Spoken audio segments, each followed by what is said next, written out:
federal judge ordered an end to the months-long National Guard deployment in Washington, D.C. to tackle crime, declaring that the use of troops was unlawful. It's the latest legal resistance against President Trump's troop deployments in American cities as a means to suppress protests, combat crime, or safeguard federal buildings and personnel, including ICE agents. It comes just days after a Tennessee state judge issued a temporary block on the mobilization of Guard forces in Memphis, which was activated by the Tennessee governor at Trump's behest. Over the weekend, the Department of War ordered hundreds of troops to leave Chicago and Portland as federal courts kept those deployments at a stalemate. On Thursday, U.S. District Judge Gia Cobb, who was appointed by former President Joe Biden, sided with District of Columbia Attorney General Brian Schwalb, who had argued that the president undermined the city's autonomy, threatened public safety by stirring tensions between local residents and law enforcement, and hurt the city's economy. The court finds that the district's exercise of sovereign powers within its jurisdiction is irreparably harmed by defendants' actions in deploying the guards, she wrote. Cobb put a pause on her order until December 11th to allow the Trump administration time to appeal. In a statement, White House spokesperson Abigail Jackson asserted that Trump was well within his authority to send the Guard to D.C. This lawsuit is nothing more than another attempt at the detriment of D.C. residents to undermine the president's highly successful operations to stop violent crime in D.C., Jackson added. As of Wednesday, the deployment in the nation's capital includes over 2,100 Guard forces from D.C. and several states, including Louisiana, Mississippi, Ohio, South Carolina, West Virginia, Georgia, and Alabama, according to the U.S. Army. I just want to thank everybody very much for being here. I wanted to do this. We've had some incredible results. The results have come out, and it's like a different place. It's like a different city. It's the capital. It's going to be the best in the world. We're going to do what you're doing with law enforcement, and very importantly also, we're going to physically do it. We're going back to Congress for some money, and we're going to redo a lot of the pavement, a lot of the medians, a lot of the graffiti's all coming off real fast. It's going to come down real fast. We're working with Clark Construction. They're one of the big ones. They're the biggest here by far, actually.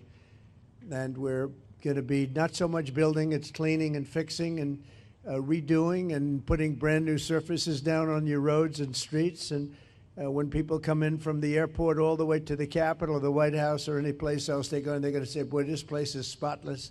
So we're doing that. Most importantly, though, we're going to have a crowd of people that are going to be happy. You know, I've received more phone calls from people in the last 4 days than I ever have. I've been here now 4 years plus. And by the way, I think we had about the best 7 months, they're saying, that any president's had. We've done a lot of work. We've done a lot of good work, including the biggest tax cuts that you've ever had. I know you guys don't care about taxes, so you don't care about saving a little tax, but you saved a lot of tax, actually. But we've had a great period of time. But I've never received so many phone calls thanking me for what we've done in Washington, D.C., from people that haven't gone to a restaurant literally in 4 years. And they said, you know, what you've done it's unprecedented, because what they said, it was just unsafe. We couldn't do it. We'd go out and you'd see the stories, you'd read the stories, you'd see all of the things that are happening. And they said, we couldn't stand it, sir. And now I take my wife and my kids to dinner. One of them said he's gone out 4 nights in a row, and he hadn't gone out for 4 years. So it's a great tribute to you. And when I look at you people, I understand why, because there's no games, right? We're not playing games. We're going to make it safe. And we're going to then go on to other places. But we're going to stay here for a while. We want to make this absolutely perfect. It's our capital. And I guess it used to be many years ago safe, but it's certainly not had a very good run. And you got to be strong, you got to be tough, you got to do your job. Whatever it takes to do your job, you got to do your job. But the crime numbers are way down. I'm looking at, you saw some of the stats, they just read them out to me inside, the numbers that we haven't seen here ever, actually ever.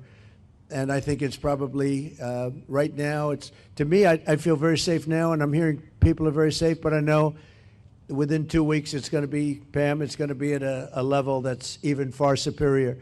So I just wanted to thank you all. You're doing incredible. You're incredible people.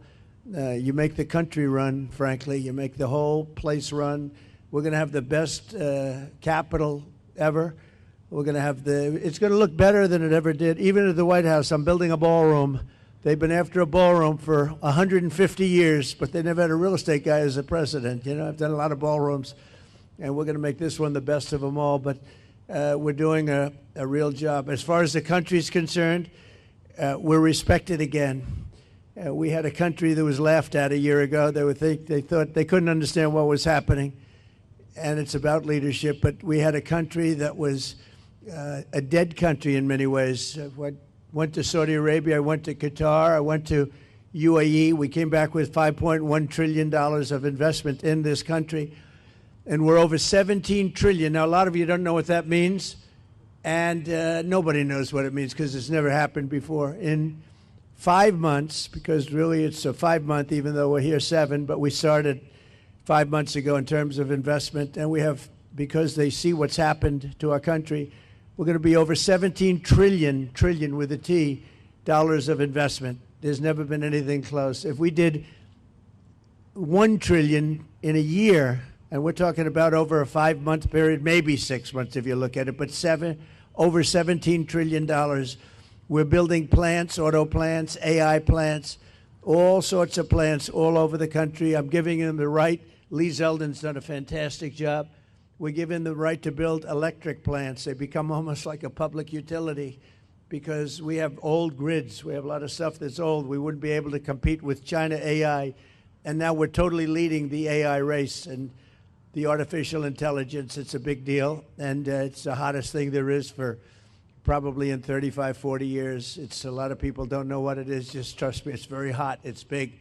But they need massive amounts of electricity. They need more electricity than we have right now in the whole country servicing everything. In other words, we have to at least double it up to be competitive and to be leading. And we're more than doubling it up. And what I'm doing is I'm letting all of these very rich companies, and they've got nothing but they got a lot of money, and they want to invest it in the United States, and they're building big plants, but they're building electric plants with it. I said, you build your building, and these are buildings that cost $30, $40, $50 billion when you include everything that's inside, all the technology. I said, I'm going to let you build electric plants to fire your own electricity, and anything that you have left over, you sell it back into the grid. So all of these big factories that are being built are building their own electric plants fired by oil and gas. They're not fired by wind, by the way, because wind doesn't work, but we won't say that. It destroys everything. It looks terrible. It's a very expensive form of energy. And we're not doing wind. We're going back to fossil fuel. I hope not too many of you people are going to be upset, but we have to go back to what works. We can't be foolish. But we're building massive electric plants all over the country. The companies are building, and then they sell it back into the grid. But we're building numbers that nobody's ever seen. We're auto plants. We have many auto plants going up, whereas during the last 4 years, as you know, we had like none. People weren't investing here. So where they weren't investing and they were leaving. But I just finished by saying this. So I was with the King of Saudi Arabia. I was with all of the NATO leaders a couple of weeks ago, and they are putting up not 2%, but 5%. They said 5% of GDP, that's a lot of money. They'll have trillions of dollars put up. They were putting up 2, but they weren't paying it. Now they're putting up 5, and they're all paying it. And they all said the same thing. They said, 1 year ago, your country was dead. We never thought it was coming back.